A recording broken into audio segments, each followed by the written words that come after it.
За баяртай ичдэг. LGBT төв хүн бүрт хүний эрх шударгаас нэр төр.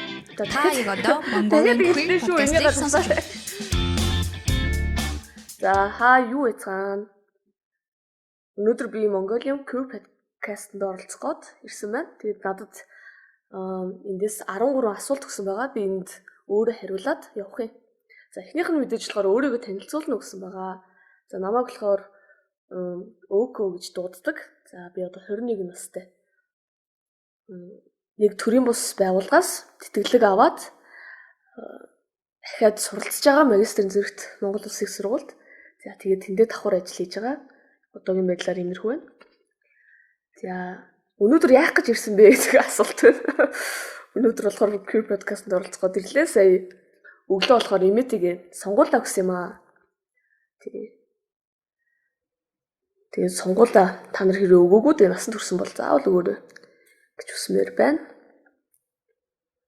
За Queer Монгол подкастыг мэдхүү юу гэж боддог вэ гэдэг 3 дахь асуулт байна. За миний хувьд болохоор Queer подкастыг сонсдгоо. Гэхдээ 2 жилийн өмнө нэг оролцож исэн. Тэгээд яагаад сонсдгоо гэхээр Queer подкаст уйдгартай ч юм уу эсвэл үнэхээр тааламжгүй тийм сонсохоос төвөгшөөдөг тийм байдлаар биш. Миний нэг хувь хүн болохоор подкаст сонсож чаддгүй байхгүй юу? Яагаад гэвэл би ингэж нүдэрээ илүү хөтөж хүлээж авч мэдээлэл авдаг. Тэр нь одоо кино ч юм уу мэдээ янз бүрийн уншиж одоо ойлгож хүлээж авах ийм юмнууд байдیں۔ Тэгэхээр Queer подкастыг мэдхээс биш нөө дуртай дугаар мэдгүй үзэл бодлоог илэрхийлэх гэхээр мэдгүй байна. За өөрийгөө хэрхэн тодорхойлдог вэ гэсэн дараагийн асуулт мэдээж хэцүү байсны асуулт байх гэж байгаа юм. Тийм би болохоор өөрийгөө нэг тодорхойлоод байдаггүй гэх юм уу?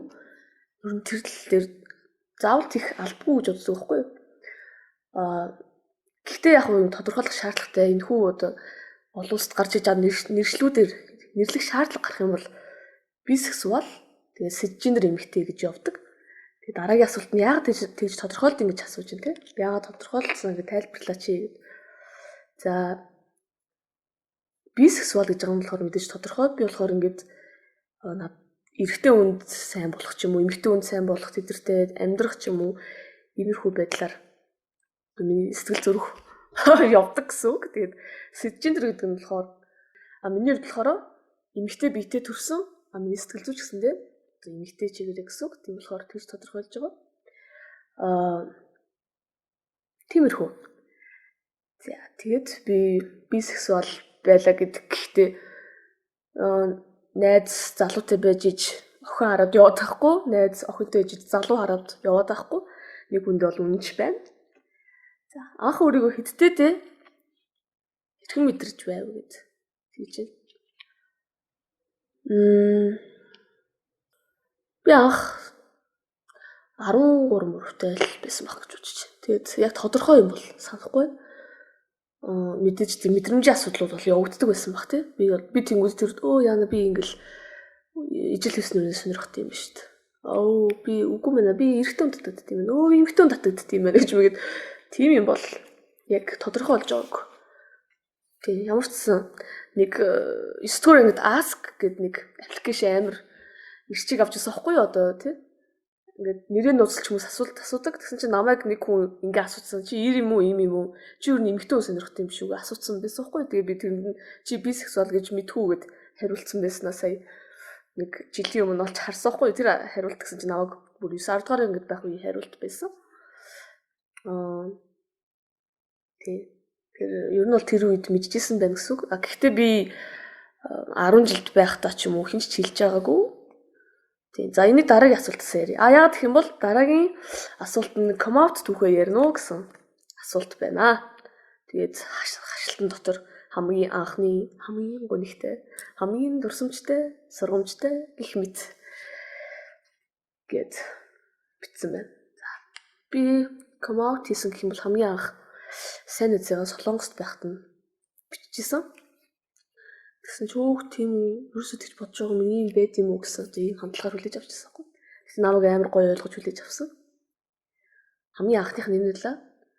Тэгээд хамгийн what гэж бодож исэн гэх юм бол ангийнхаа бандад хэлчихсэн байхгүй 10 жилийнхаа одоо дунд зурлаад өсөж байгаа шүү дээ. Тэгээд гэсэн чинь би ингээд эмэгтэй сонирхдаг бла бла бла бла бла бас эрэгтэй бла бла бла бла иймээс юм аа гэж бичсэн чинь урдаас би бараг мэдчихсэн гэдэг хариулт ирдээ. Би тэгээд гайхаад би ерөөсөө ингээд ямар сони би гэж бодоод яагаад чи мэдчихсэн юм бэ гэж амар гоё юм болох гэдэг чинь тэгээ бүр celebrate болох гэдэг чинь. За. Тэгээд хамгийн гонигтай гэх юм бол нэг алга. Гэхдээ яг би ээж авдаа хэлсэн. Ээж бол өөр хэлсэн. Тэгж яхад нэг амар уурж хүлээж авах гэлтэй гайхаал тийм үү. За нэг хол дараа ярий. Ер нь бол ярихгүй бай гэд тиймэрхүү юм болж ирсэн.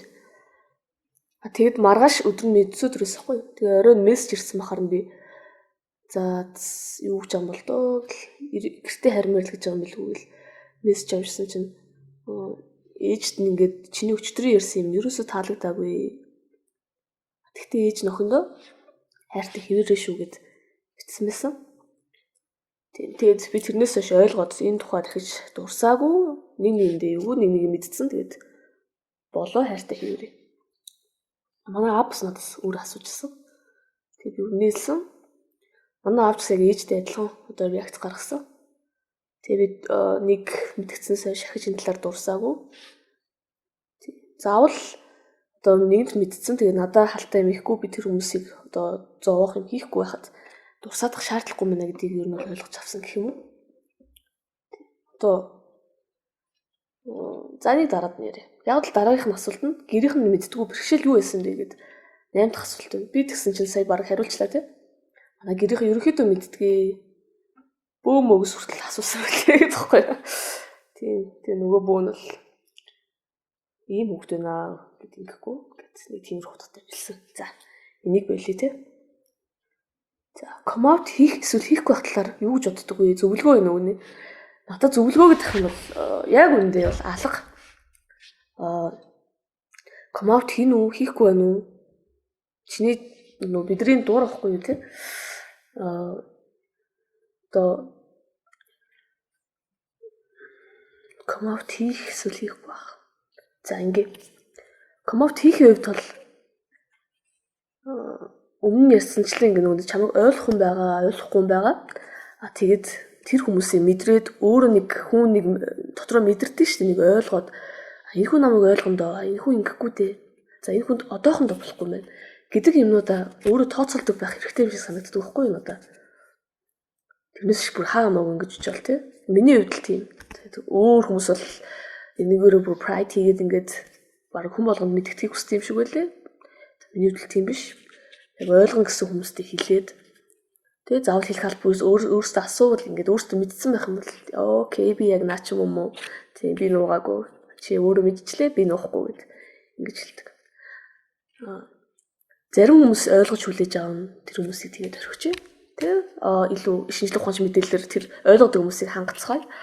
Ойлгодгүй бүр үзий яддаг ууралдаг хүмүүс байгаа. Тэр хүмүүсийг түр цаг хугацаанд ингээд найдаад орхичмоор санагддаг байхгүй миний хувьд.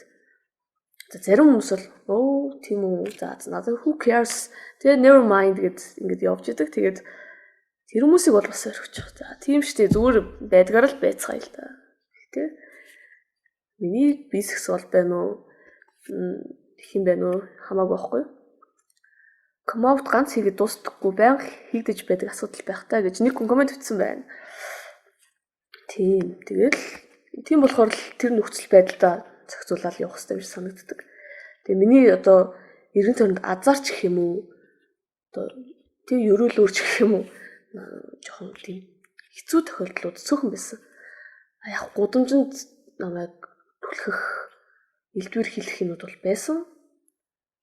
Миний хувьд болохоор арай баг зэрэг нээлттэй эргэн тойрныхан мэдсэн байдаг. Тэгээ танихгүй хүмүүс хүртэл заримдаа мэдсэн байдаг хгүй яг өмнөдөө. Тэгээд өмнөрхөн муухай юмнуудад л өрччихсэн. Гэхдээ надад бол тэр зүйл нэг хамаа байхгүй явдал надаа өөр хийх юм байна тий. Би хичээлээ хийх хэрэгтэй, би ажиллах хэрэгтэй, би гэрийнхэндээ санаа тавих хэрэгтэй.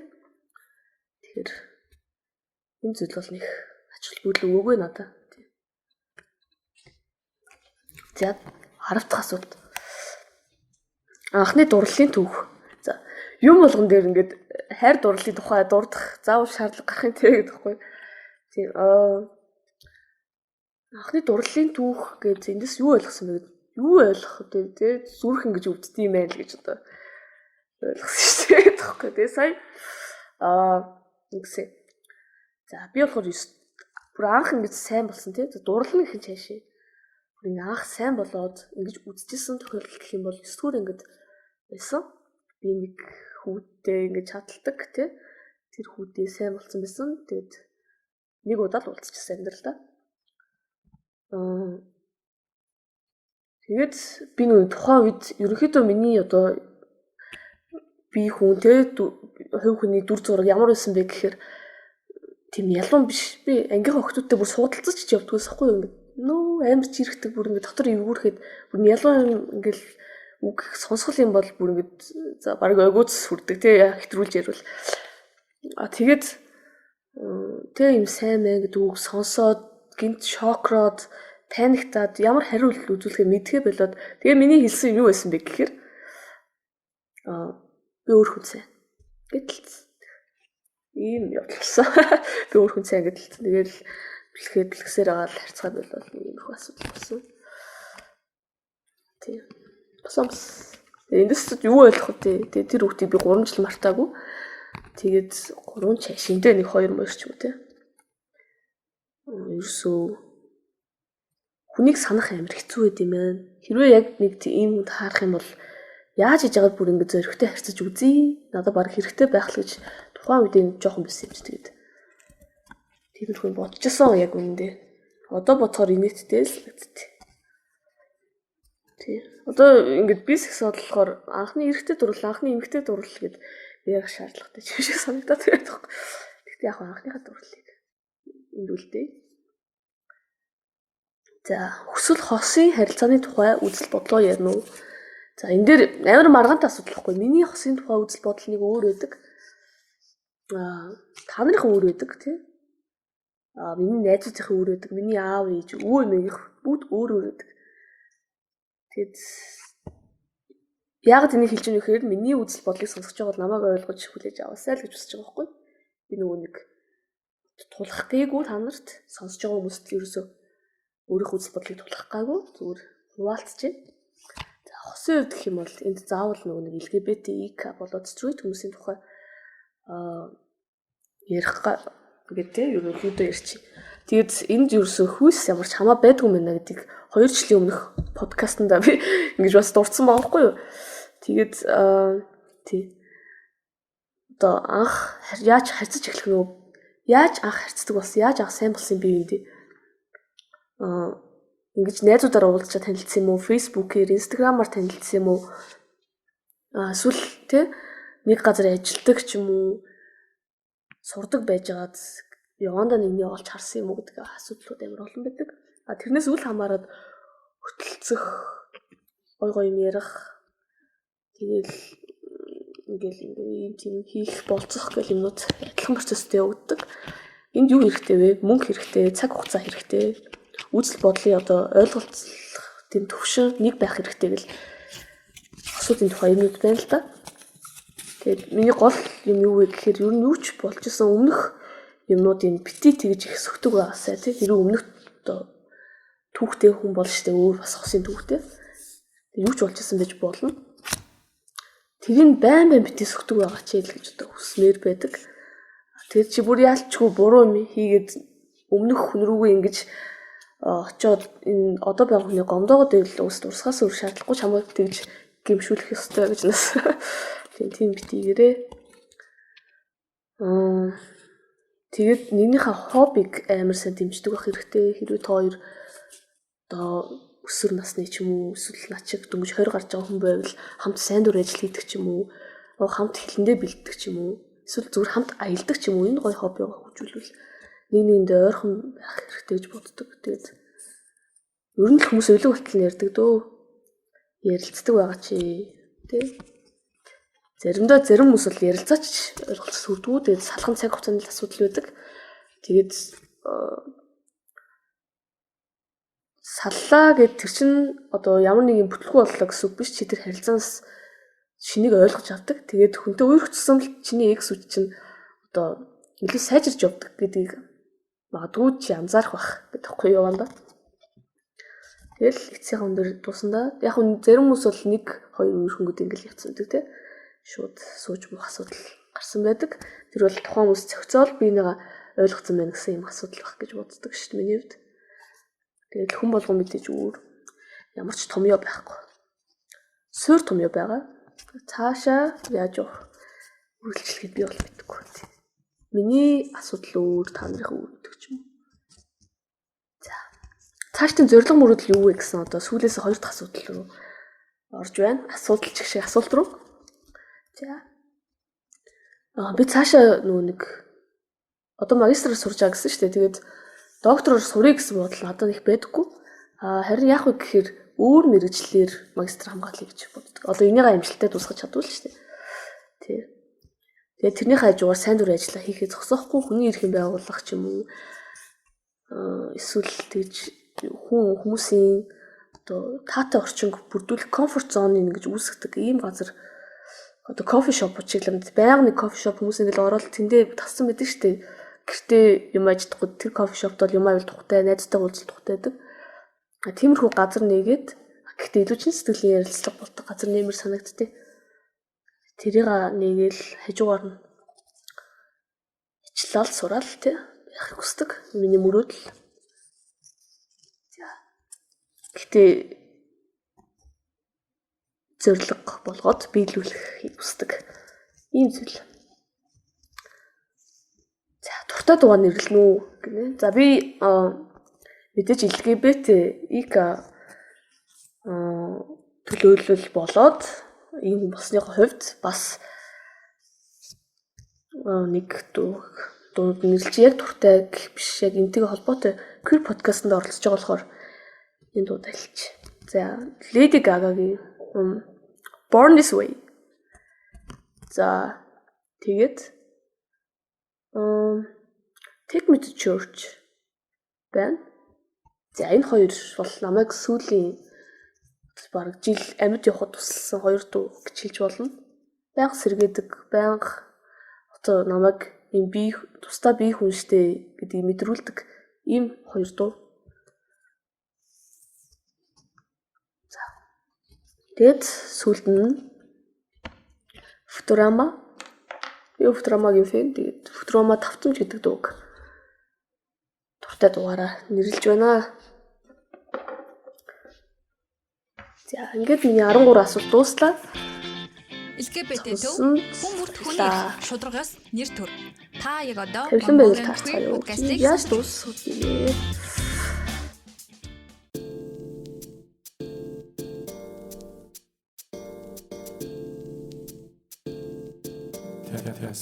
Хүмүүс тэр үед л босоо буруул гэдгийг хэлжсэн тийм. Хэрвээ хүний нэг асууж юм бол чи юу яриад балаараад байгаа юм тийм. Ийм байж болохгүй ч гэдэг юм уу. Мэдээлэл хайгаал оронгуутал ер нь л хардтал ийм. Би амар азтай хүн. Угаасаа дөнгөж яг бэлгийн амьдралд ингээл ороод эхэлж явах үед надад мэдээлэл авах сувгууд нь амар нээлттэй байсан. Насаар эрсдэл энэ ер нь ямар ч бэлгийн ярилцааны эрсдэл өндөртэй шүү гэдэг ухамсарлаад хүн өөрийгөө ч юм уу те эсвэл бусдыг хүнлээд заавал хамгаалах. Сайн байцгаана уу? Хөтлөгч Кена байна. Тэгээд Test for UB подкастын ээлж дугаар маань эхэлж байна. Тэгээд өнөөдөр айгүй сонирхолтой бас нээлттэй яригдаад байдаг бүх сэдвээр ярьж байгаа. Test for UB